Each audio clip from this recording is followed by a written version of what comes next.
Me chamo Olivia Ah, Ximenes, eu sou repórter do Grupo Liberal. E primeiro eu gostaria de parabenizar pelo filme, é lindo.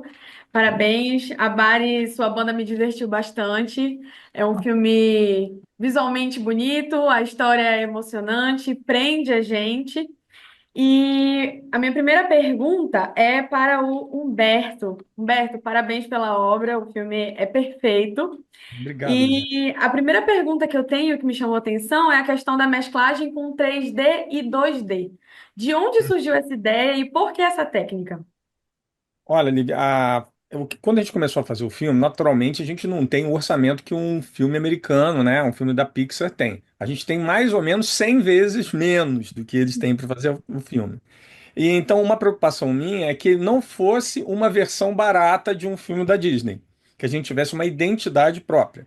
Existe uma certa tendência do mercado que é sair um pouco da mesmice da computação gráfica, que foi se aperfeiçoando cada vez mais, e a gente não consegue mais distinguir se é de verdade ou se é computação gráfica, e os filmes de computação gráfica têm cenários tão perfeitos que a gente, pô, será que isso é filmado? Será que não é filmado? E até em filmes de live action tem vários cenários e efeitos que a gente fala, nossa, é real quando você vai descobrir era tudo computação gráfica.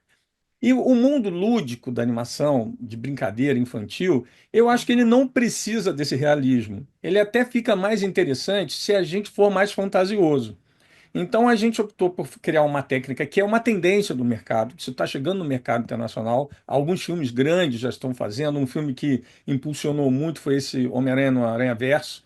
É um filme que ganhou o Oscar, é um filme que com várias técnicas misturadas, e a gente achou que seria interessante fazer um filme mesclando técnicas para ele ter sua identidade própria. Dá para fazer uma coisa bonita e isso até ia nos auxiliar no orçamento, né? E ia distanciar a gente daquela coisa de que ficou parecido com o Disney, só que com menos grana.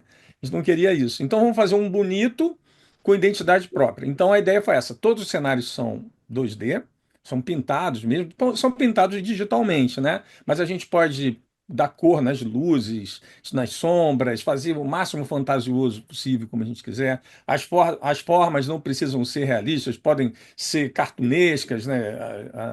As retas não precisam ser retas, né? Os prédios não precisam ser certinhos, tudo pode ser mais desenho animado. E os nossos personagens são animados em 3D, porque isso também traz uma certa praticidade para a gente animar os personagens em 3D.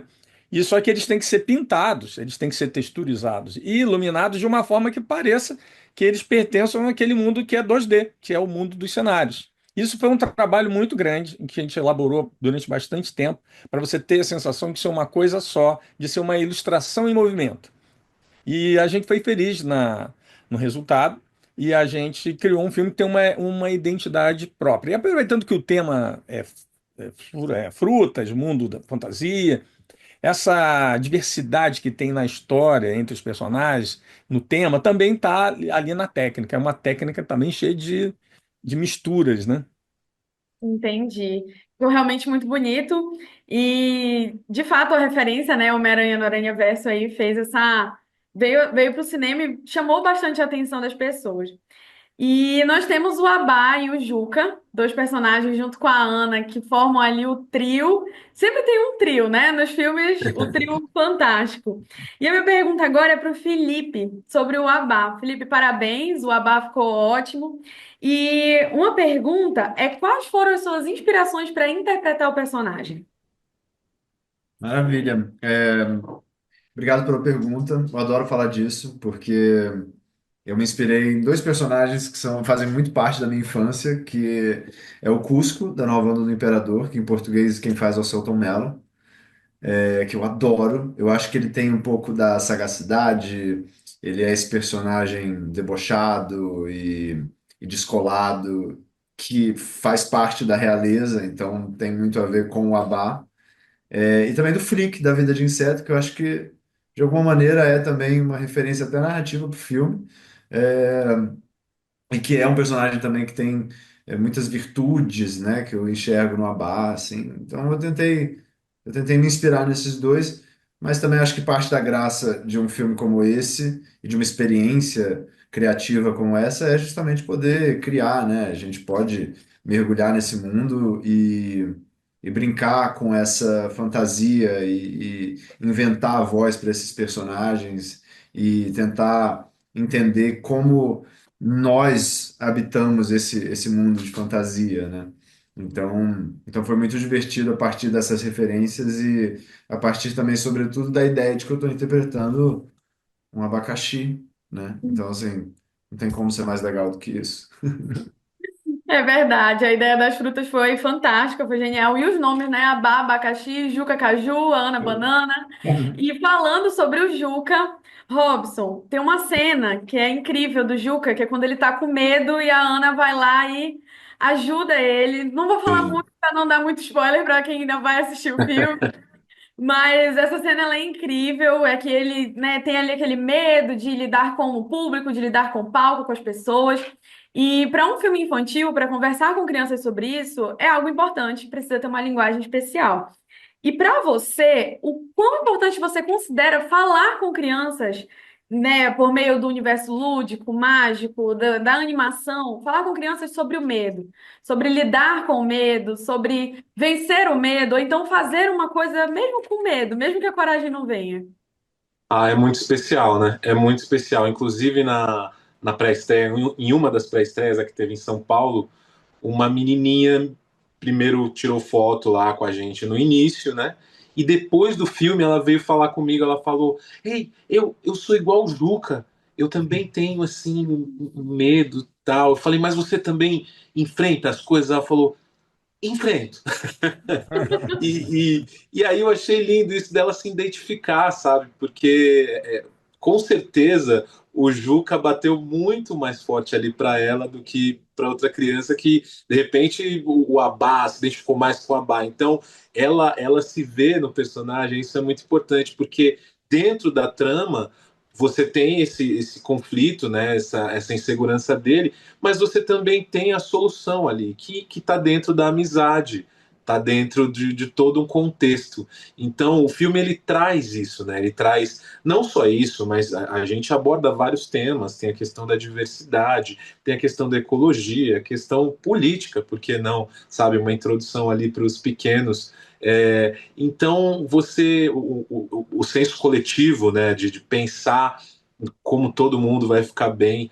Então, o filme ele tem muitas camadas assim e de uma forma lúdica que chega nas crianças. Isso a gente está podendo ver nas pré-estreias e acredito que os pais vão ver isso também e os pais vão ver o filme de outra maneira. Enfim, eu acho que é de fato para juntar a família toda e ir para o cinema. É verdade, concordo com você.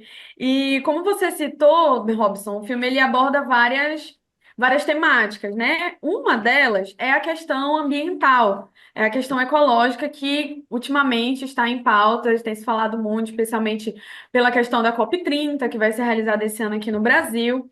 E a pergunta que agora é para o Felipe.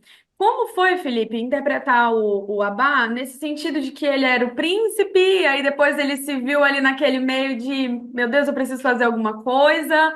O que foi que você mais admirou no Abá nesse momento?